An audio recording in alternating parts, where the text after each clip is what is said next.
4-minute falconry demonstration featuring our resident raptors. Are you excited? Yay! Oh, I can't hear you! Are you excited? Pero teka muna, ano ba yung falconry? Ano ba yung raptors? Raptors are birds that eat meat like fish, rabbits, beef, rats, at iba pa. In the very early days, our ancestors would hunt for meat using bows and arrows, spears, and other sharp objects. However, in the Far East, their ancestors would hunt for meat using raptors, or that's what they call falconry, an act of hunting wild animals using the trained raptors. To show us the basic equipment needed, let's call on Malia the horse and Kuya Renren.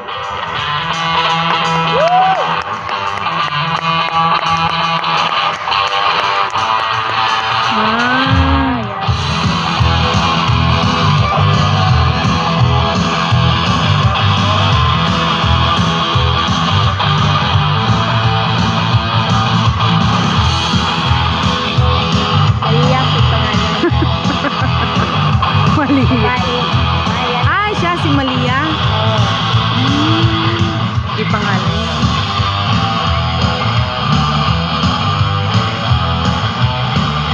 And now let's call on Jack, a changeable hawk eagle. Eagle. Yun siya. So now we have our horse, our raptors, and over there is Kuya Roy. He's wearing a leather glove or gauntlet, which is very important because our bird's talons or feet are very sharp and long. It protects Kuya Roy's arm, and it is worn in his left hand. And if you notice, our bird here is wearing a hood. This is to limit their vision and help them focus on their target alone. And now, you might be asking by now, how do you train this bird to hunt? They practice through luring. So now, let's call on Kapitan.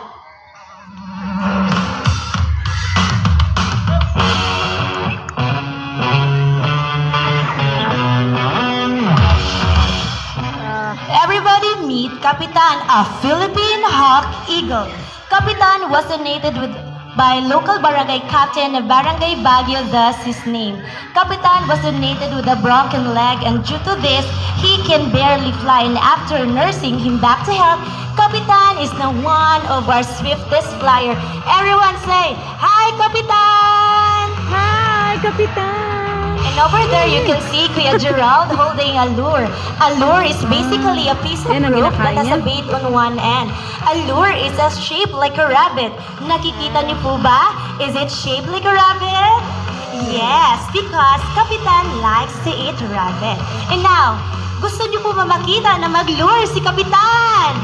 Oh, I can't hear you. Again, gusto niyo po ba makita na mag-lure si Kapitan? So now, Yes. let's cheer for Kapitan!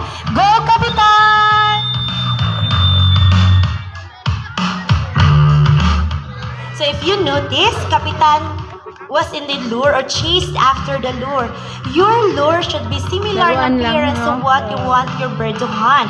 This is how you train them.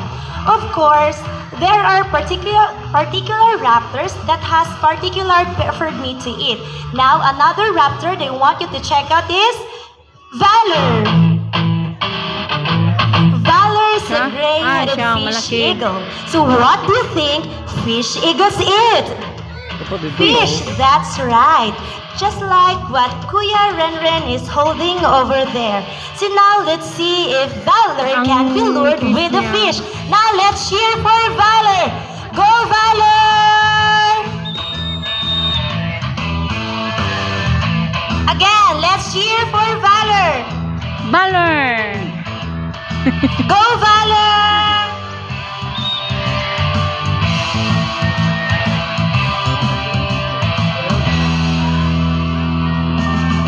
Is that na fake? Okay, I guess Valor is just Ayaw niya na. enjoying flying around the resort. Palakpakan naman natin si Valor. Ayan, so there are two types of raptors.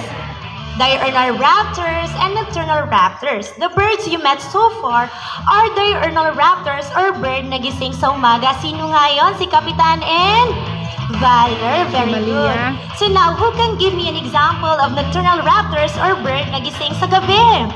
Owl. Owls, that's right. So now, let's call on Brian. Ah, A yun, may Philippine owl. eagle owl. Yun o. Ayun na to ha. What do you think owls eat? Ano bang That's niya? right, rats Rabbit. and rodents. That's why owls are beneficial to farmers because they eat the pests on their farmland. So if you don't know, There's a owls has a copy, silent flight style. Literally, hindi nyo po sila narinig lumilipad. And no matter how much they flap their wings, so now, another flight style that I want you to check out is Brahmini kites.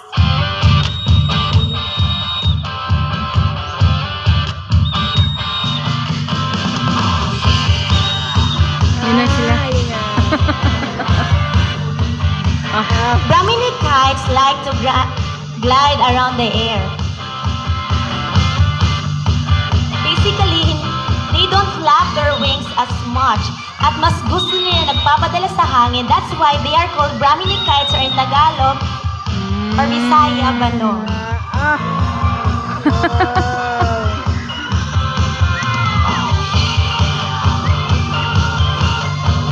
So now, let's try to throw the food a little bit higher.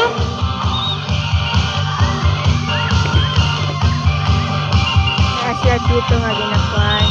Yung train kasi sila good.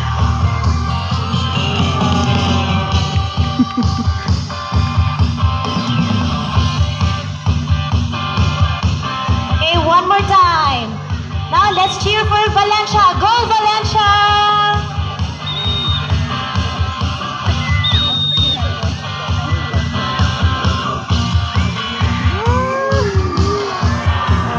Oh, Yawa to eh.